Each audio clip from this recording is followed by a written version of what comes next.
So today, let's talk about what might just be the most bizarre, most human, and frankly, the most incredible AI chess match that has ever been played. And this isn't a story about superhuman perfection, no. This is about something so much weirder. Look, we've known for decades that AI is way better than us at chess. But here's the thing, those are specialized chess engines. So what happens when you take these huge large language models? You know, the AIs behind chatbots like ChatGPT, Grok, and Gemini, and you make them play? Well, the answer, as it turns out, is just beautiful, pure chaos. All right, so the stage for all this drama is a tournament they call Game Arena, which pits all these LLMs against each other. And unlike some of their earlier versions that would just make illegal moves and teleport pieces around, these bots have to play by the rules. They even have to explain their reasoning.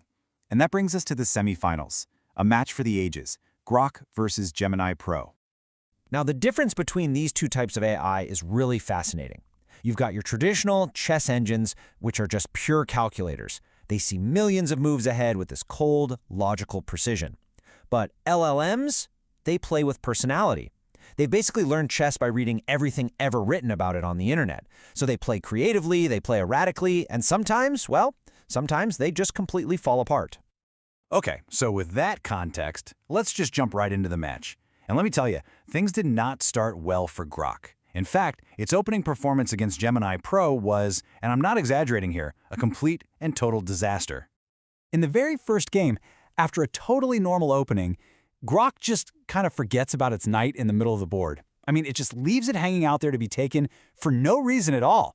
And what's wild is that unlike the other bots, Grok doesn't even bother to explain its thinking. It just makes the move, and Gemini, of course, just takes the free piece. So after just giving away its knight, Grok's response was to, well, go completely nuclear. Its very next move was to sacrifice its bishop on the other side of the board, again, for absolutely nothing. It's a move that is so bizarre, so illogical, it can only be described as a total meltdown. And from there, as you can imagine, Grok just crumbles and loses the first game. You'd think it would learn, right? Nope. Game 2 was somehow even worse. Grok puts its knight on a square where it can be captured by a pawn, by a bishop, and by another knight. I mean, there are 3 different ways to lose a piece, and it chose that exact spot. Gemini obviously captures it and just easily cruises to another win.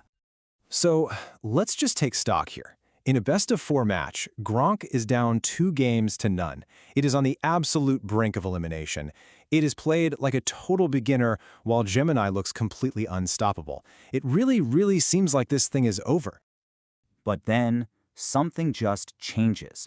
Down 0-2, staring defeat right in the face, Grok stages one of the most unbelievable comebacks you will ever see. It's like Grok had to pull itself together. You know that feeling where you have to go to the bathroom, splash some cold water on your face, and give yourself a little pep talk in the mirror? That's pretty much exactly what Grok did, metaphorically speaking, of course. It came out for Game 3 as a completely different AI. And the transformation was just staggering. I mean, out of nowhere, Grok starts playing like a world-class chess engine. For the first 11 moves of Game 3, it plays perfectly. Every single move it makes is the top choice of Stockfish, which is the best traditional chess engine out there. It went from a hungover amateur to a stone-cold grandmaster in the span of 1 game break. Then, just when you think it's found some stability, it sacrifices a knight, and then another one. You're thinking, oh no, here we go again. The old chaotic Grok is back. But this time it was all part of a plan. These sacrifices opened up this vicious, monstrous attack that completely overwhelmed Gemini, won its queen, and somehow secured an impossible victory. Grok was on the board. So the score is now 2-1. All the momentum has completely shifted, and what follows is a final showdown that just descends into pure, unadulterated absurdity. So, in Game 4, it was Gemini's turn to just completely fall apart. It had a winning advantage. There was a single move, knight to c6, that it could have played over and over again to win the whole match, but it just never saw it. It kept playing these passive defensive moves until it finally blundered. And Grok, like a machine, seized the opportunity and tied the match 2-2. This sends us to a tiebreaker, and it's called Armageddon. The rules are simple, and they are brutal. Gemini gets the white pieces and more time on the clock, but it must win. Grok has the black pieces, and for Grok, a draw is as good as a victory. A draw means Grok advances to the finals.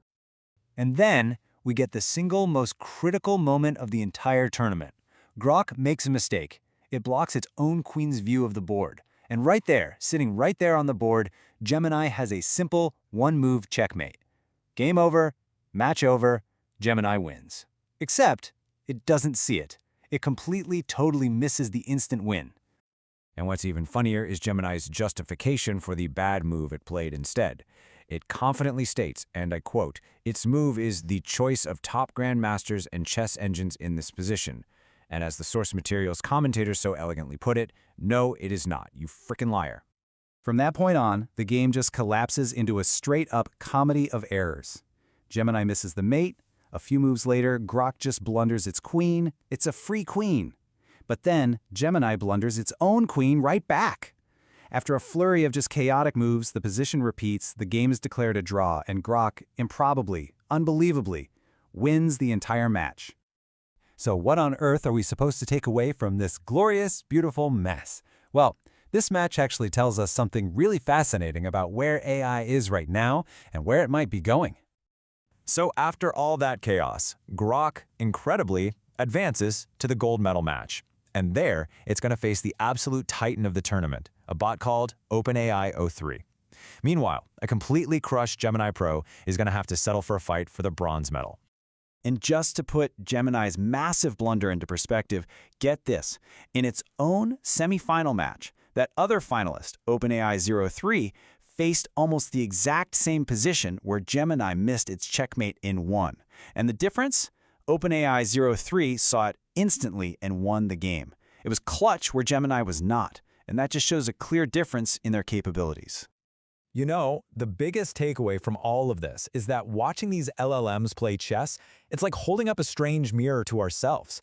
They aren't these cold, calculating machines. They are brilliant one moment, and then they blunder the next. They get frazzled, they miss obvious wins, and they stage these heroic comebacks. They exhibit a flawed, unpredictable, and honestly, a deeply compelling humanity.